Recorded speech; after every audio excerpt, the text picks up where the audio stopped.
하려 함이라. 아멘. 여러분 앞에서 주님께서는 팔복에 대해서 말씀하시고 소금과 빛에 대해서 말씀을 이렇게 하셨어요.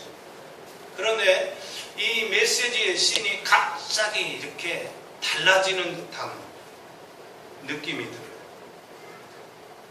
우리가 팔복 이제 말씀을 들었는데 심령이 가난한 자가 복이 있다. 애통하는 자가 복이 있다. 온유한 자가 복이 있다.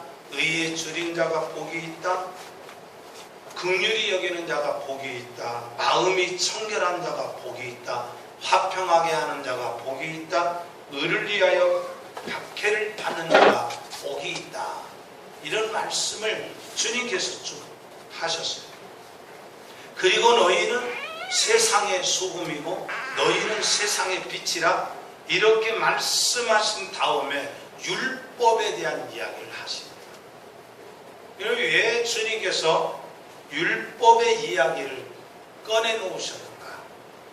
이것은 그 당시에 율법주의에 갇혀있는 유대주의, 그리고 또 유대주의라고 하는 커다란 어떤 정신 체계 안에 갇혀있는 당시의 제자들을 향해서 너희들이 진짜 이 팔복의 말씀을 제대로 듣고 있는지, 그리고 내가 전하고자 하는 말씀이 무언가를 이제 너희에게 율법의 정신을 일깨워줌으로 너희들에게 참 본질을 가르쳐주겠다. 이런 뜻에서 주님이 말씀을 하고 있어요. 그래서 이 17절의 말씀은 산상수훈 전체를 이해할 수 있는 중심 구절입니다. 이 17절이 어떻게 보면 신약 전체를 이해할 수 있는 구절이기도 해요. 이런 얘기입니다. 우리 한번 따라서 합시다. 율법을 이해하지 못하면 복음도 이해하지 못합니다. 그러니까 율법에 대해서 바른 이해는 예수님이 어떻게 율법에 대해서 가르쳐 주셨는가, 이 말씀을 우리가 새겨야 됩니다. 예수님 당시 유대인들은 율법에 의해 종교의 생명을 걸었어요. 그러니까 당시 유대인들은 자기들은 613가지의 율법을 다 지킨다라고 행위를 자랑해요.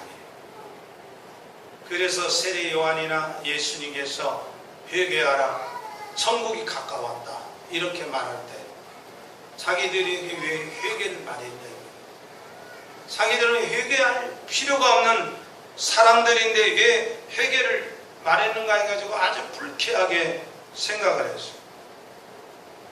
왜 그러냐면 그들은 율법의 행위로 구원을 받았다고 생각했기 때문에 그래요. 나름대로 율법의 행위의 의가 자기들에게 가득하다고 생각을 해요. 그런데 이 팔복이라고 하는 것은 뭐냐면 율법의 의, 너의 행위라고 하는 의는 하나님의 요구하시는 의가 아니다. 따라서 합시다. 행위의 의는 하나님의 요구가 아니라. 그러니까 유대인들의 행위 구원을 송두리째 어떻게 보면 짓밟는 것이 뭐냐면 팔복이에요. 그래서 유대인들에게 있어서 이 율법에 대한 이야기를 한다는 것은 그들이 생명처럼 여기는 자존심을 예수님께서 건드려요. 유대인들은 항상 하나님 앞에 자신들은 당당하다고 생각을 해요. 그래서 기도를 하러 성전에 올라갈 때도 세리는 가슴을 치고 고개를 숙이면서 아, 주님, 나는 죄인입니다. 나를 불쌍히 여겨달라고 그렇게 하나님 앞에 눈물로 통회하는 이 세리에 반해서 바리새인들은 하나님 앞에 하나님이여 나는 토색하지 않았습니다. 간음하지 않았습니다. 일주일에 2번씩 금식했습니다. 소득의 11조도 드렸습니다. 하나님 앞에 당당하게 기도를 드려요.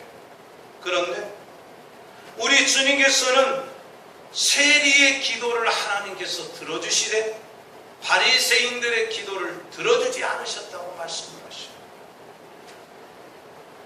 마태복음 19장에 보면 부자 청년이 예수님께 나옵니다. 이 사람이 율법에 의해 자신감을 갖고 나와요. 내가 어떻게 해야 구원을 이룰 수 있겠습니까?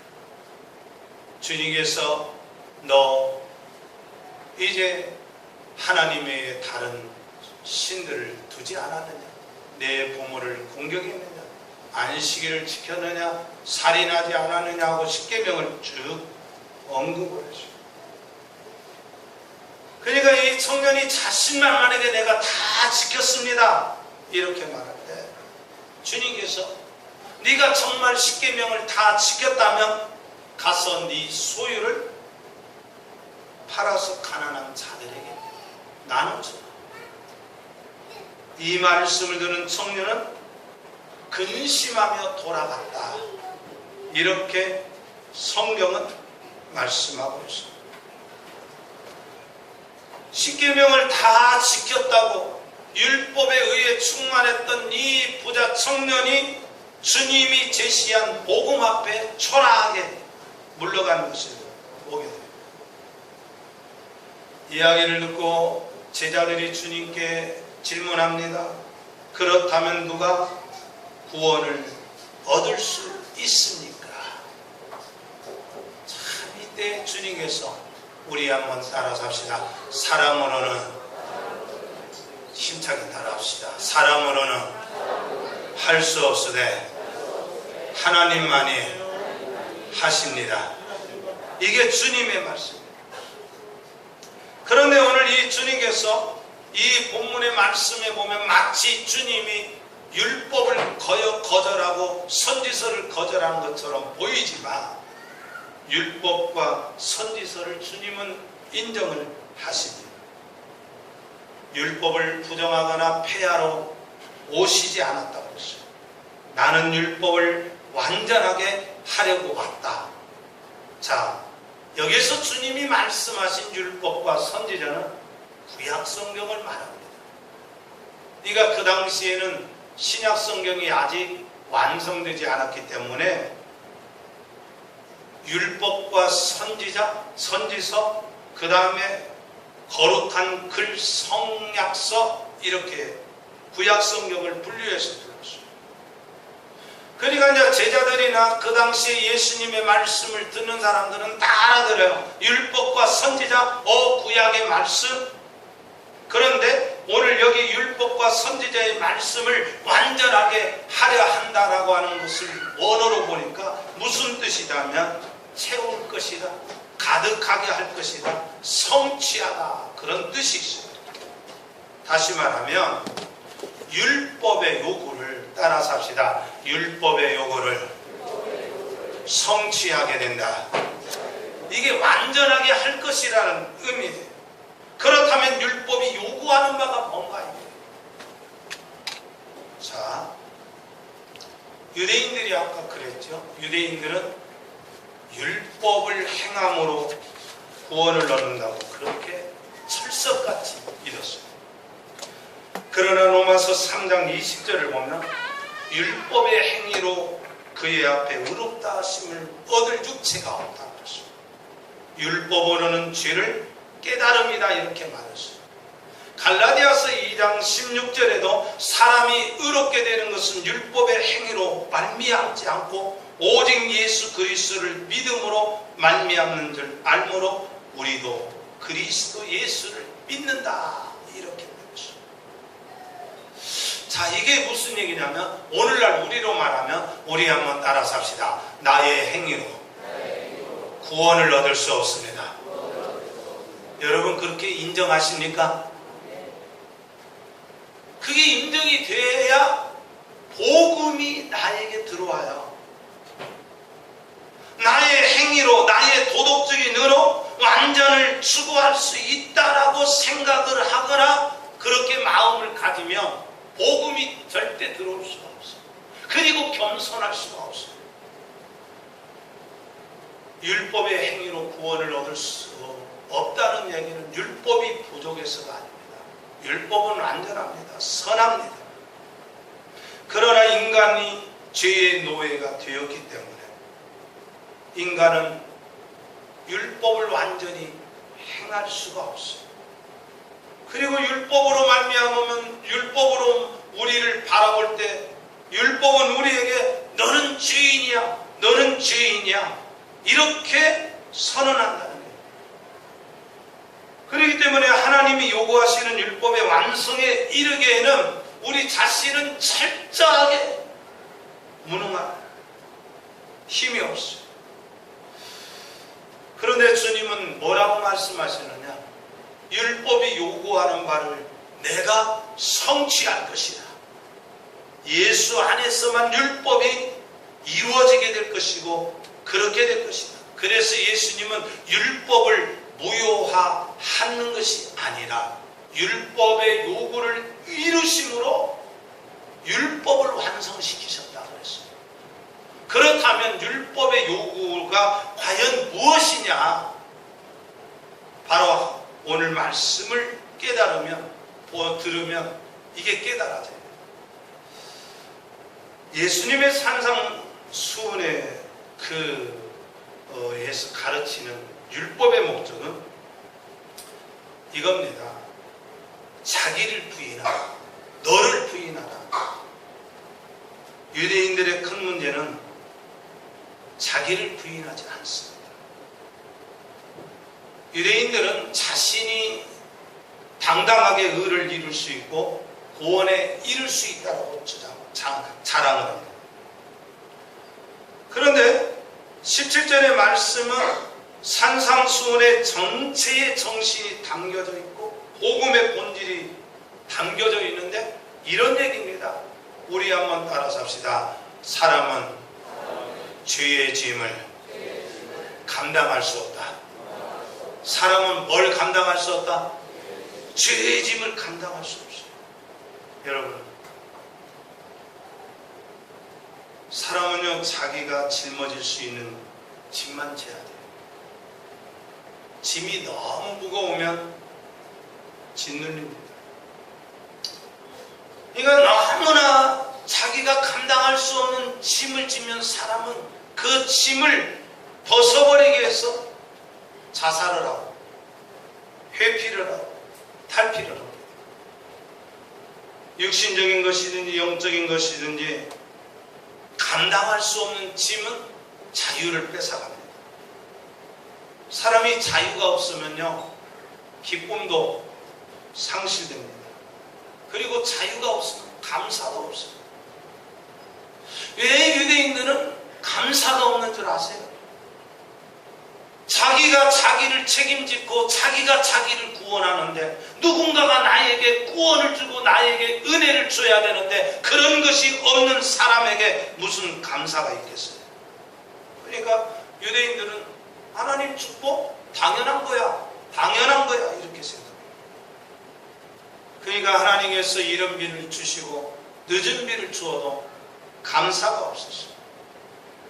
그러나 은혜로 신앙생활하는 사람은요 영적인 자유가 있어요. 죄에 짓눌리지 않고 의의 길이 어떤 길인가를 당당하게 걸어갑니다.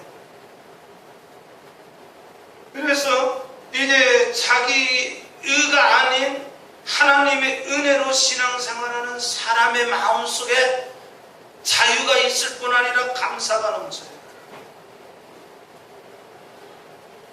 인간은 행위로 구원을 얻을 수 없음에도 불구하고 유대인들은 그것을 인정하지 않아요. 안 되는 것을 자기 힘으로 자꾸만 해보려고 해요. 그러니까 유대인들이 하다 보니까 이게 무거운 짐이 되는 거예요. 우리 몸에서 가장 무거운 부분이 어떤 부분입니까? 네? 부분이? 자, 사람이 떨어지면 어디부터 떨어집니까? 머리부터 떨어진다. 근데 머리보다 더 무거운 부분이 있어요. 눈꺼풀이죠. 잠 오면 내가 이 눈꺼풀 들고 있을 수 있어요? 절대 못 들고 있어요. 여러분, 우리 인간은요, 절대 내가 감당할 수 없는 짐이 있어요. 그런데 하나님께서 유대인들에게 이 율법을 주신 목적은 뭐냐면 너희의 자신의 실체를 인정하고 연약함을 인정하는 것이었어요. 그러면서 바로 너는 죄인이기 때문에 구원자를 바라봐라. 그래서 구약 백성들은 율법 안에 있는 제사, 제도를 통해서 구원자 메시아를 바라봅니다. 어린 양의 속죄 제사를 통해서 죄가 사해지는데 이것이 하나님의 은혜의 방법이라는 거예요. 내가 나를 죽여서 구원에 이르는 것이 아니라 하나님이 내신 은혜의 방법, 짐승을 통해서 구원을 내시는데 이 어린 양이 요한복음 1장 29절에서는 누구를 말합니까? 세상 죄를 지고 가는 하나님의 어린 양 대신 예수 그리스도. 다시 말하면 자기의 붙들린 유대인들에게 너를 부인하라, 이런 메시지입니다. 유대인들은요, 율법을 읽고 배웠지만 율법 안에 있는 하나님의 구원의 약속을 믿지 않았어요. 율법의 멍에를 메고자 허덕였어요. 열심히 지켜야겠다 하는데 못 지키는 거예요. 그러니까 못 지키니까 이게 무거운 짐으로 다가오는 거예요.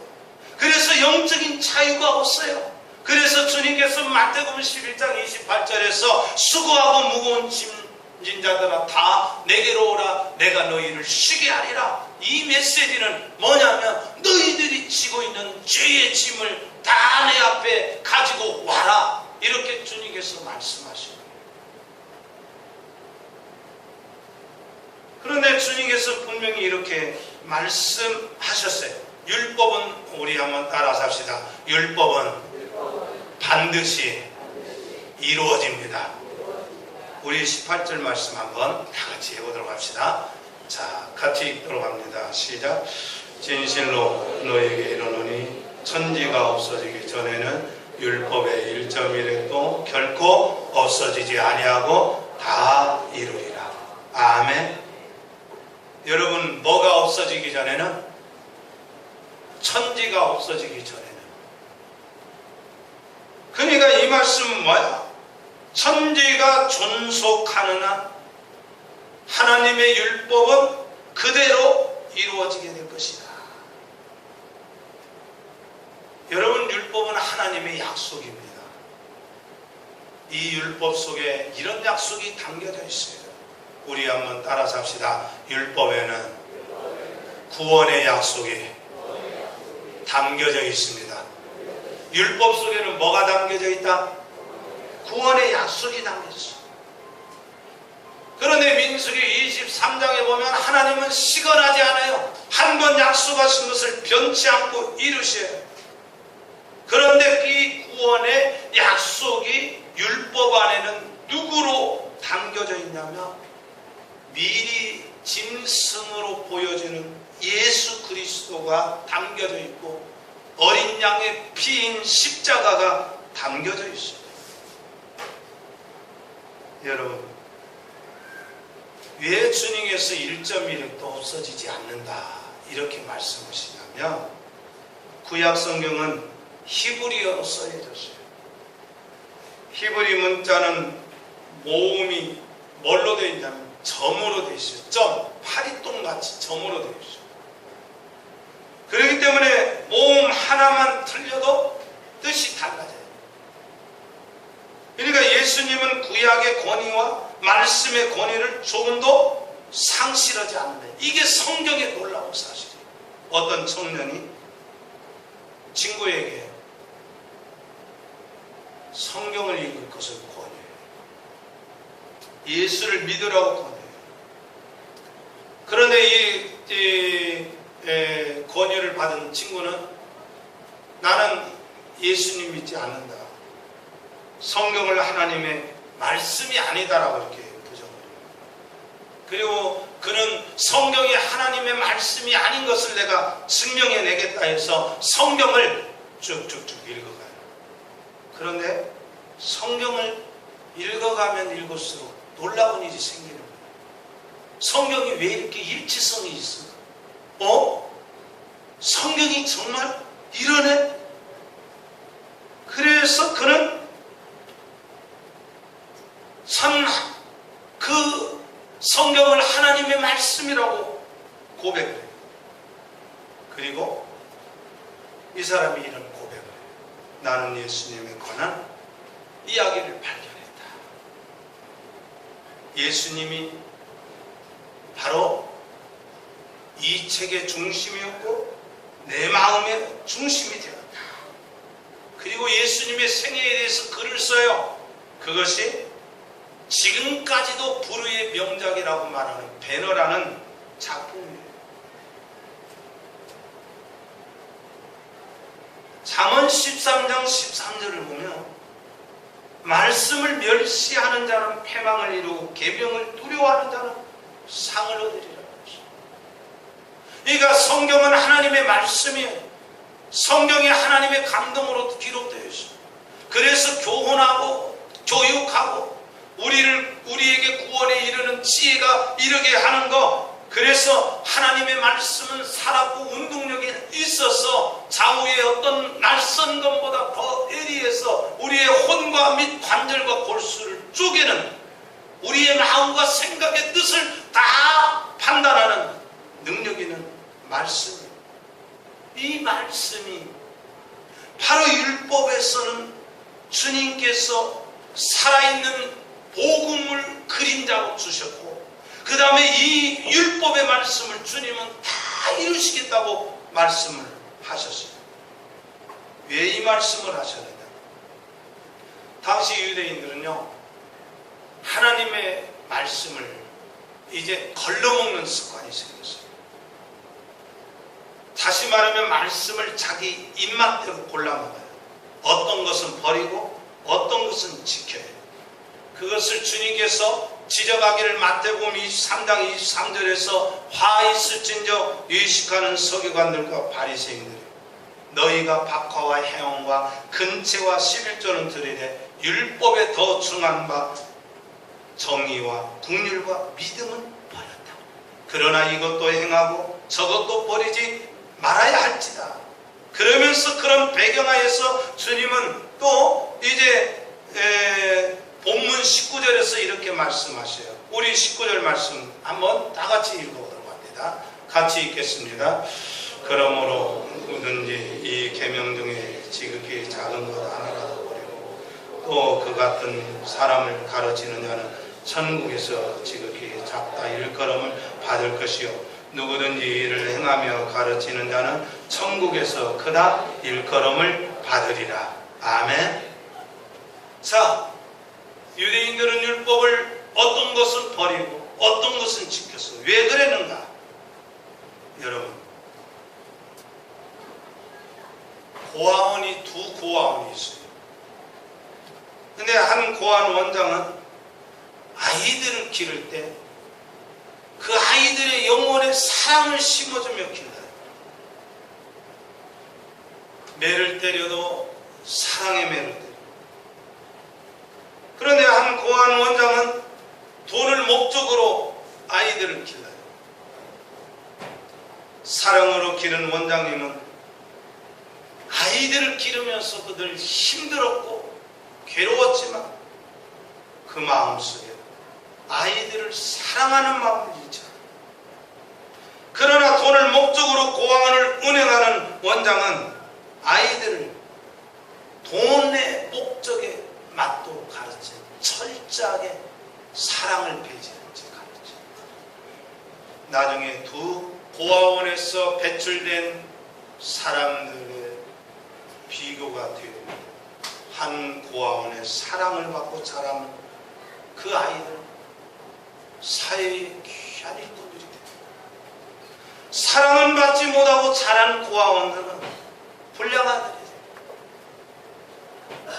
무슨 얘기냐면 율법에는 하나님의 사랑이 담겨져 있어요.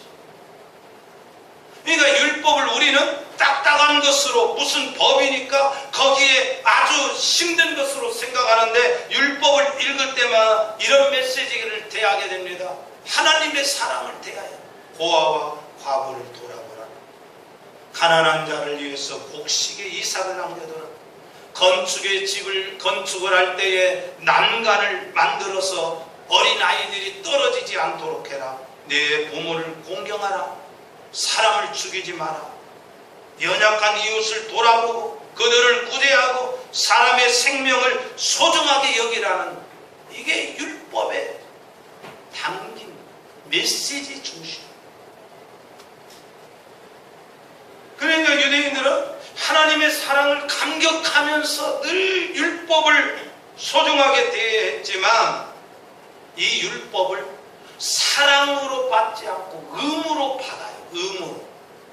여러분, 자, 여러분들 게시판에 보면 남전도 회원들이 게시판에 청소당번이 있고, 여전도 회원들이 청소판에, 이 게시판에 청소당번이 있어요. 청소를 하는데도 예수 그리스도의 사랑과 하나님의 사랑과 교회를 사랑해서 청소하는 그 모습하고 그냥 의무적으로 하는 모습은, 이게 근본이 달라요. 그러니까 유대인들은 율법 하나하나를 다 뭐냐면 의무적으로 지킨 거예요. 사랑으로 지키지 않아요. 그러니까 율법을 사랑의 법으로 받지 않고 의무로 받기 때문에 이게 율법을 지키는데 뭐가 없느냐? 재미가 없어요. 재미가 없어요. 여러분들이 혹시 예배당을 청소하다가 여러분들이 또 이제 당번이 되어서 이제 커피 이제 그를 사다 놓고 이런 헌신을 하는데, 이 헌신이 여러분들 마음속에 즐거움이 있고 기쁨이 있는가, 아니면 억지로 하는가, 한번 여러분들 실질로 확인할 수 있는 것들이죠. 여러분, 뭐든지 마찬가지입니다. 사랑으로 하지 아니하면 하는 모든 것들이 짐이 됩니다. 그러니까 이제 짐이 되니까 뭐 하느냐, 유대인들은 눈가림식으로 해. 그래서 어떤 것은 버리고 어떤 것은 하고 어떤 것은 하는 척하고 이렇게 돼요. 그런데 주님께서는 이제는 그런 율법주의라는 허상의 그 종교의 모습을 버려버려라. 주님께서 이렇게 말씀하시는 내용이 바로 20절의 말씀입니다. 우리 한번 20절 같이 읽도록 합니다. 같이 읽겠습니다. 시작. 내가 너희에게 이르노니 너희가 서기관과 바리새인보다 더 낫지 못하며 결코 천국에 들어가지 못하리라. 아멘. 자, 여기 봐요. 서기관들과 바리새인들의 이것으로는 천국에 갈 수 있다 없다? 없다는 거예요. 마태복음 23장 25절로 26절을 보면 이렇게 말했어요. 화 있으신저 외식하는 서기관들과 바리새인들. 이 바리새인들은 하나님의 율법을 행하기는 행해요. 행하기는 행하는데 뭐 하느냐? 마음속에 사랑이 없어요. 정말 진정으로 사랑하는 것이 없어요. 그러니까 뭐 하느냐? 외식이에요. 겉만. 그러니까 예수님이 뭐라고 말해요? 잔과 대접은 깨끗하되 그 안에는 탐욕과 방탕으로 가득하다. 눈먼 바리새인이요, 너는 먼저 안을 깨끗이 하라. 이렇게 말했어요. 바리새인들이요, 마음에는 욕심이 가득 찼어요. 그래서 탐심을 채우기 위해서 종교적인 행위를 하는 거예요. 그러니까 바리새인들보다 더 나아야 한다는 이 말은 이런 얘기입니다. 너희 율법의 본질을 깨달아라, 이런 얘기예요. 유대인들은 5세 때부터 율법 교육을 받아요. 13살이 되면 배움의 아들이라고 불리는 고등교육을 받아요. 그리고 30세 때부터 종교 지도자들이 되고 사회적인 지도자가 돼요. 그래서 바리새인들과 서기관들 가운데서는 30세가 되면 율법 교사가 되고 사내들인 공회원이 돼요. 그런데 어렸을 때부터 율법을 배울 때 율법의 문자만 배워요. 그 목적이 왜곡되어 있어요. 여러분, 하나님을 사랑하는 사람이 되기 위해서 율법을 배워야 돼요. 하나님을 사랑하는 사람이 되기 위해서 복음을 들어야 돼요. 나의 종교적인 어떤 행위를 통해서 나의 욕심을 채우고 사회적인 어떤 이득을 채우기 위해서 신앙을 이용하는 유대주의자들의 그 의식적이고 그 가식적인 것, 종교 행위는 하면서도 그 속에는 온갖 음행과 더러운 욕심들로 가득 찬 이런 시대 앞에서 주님은 제자들에게 너희들 율법에 의해 갇혀있지 마라. 지금 그런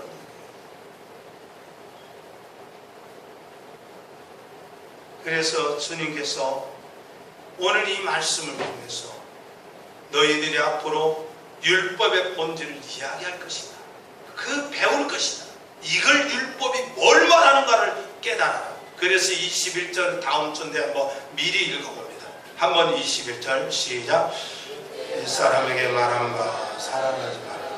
누구든지 살인하면 심판을 받게 되리라 하였다는 것을 너희가 들었으나 그 다음에 나는 너희에게 이르노니 형제에게 뭐하는 자마다 노하는 자마다.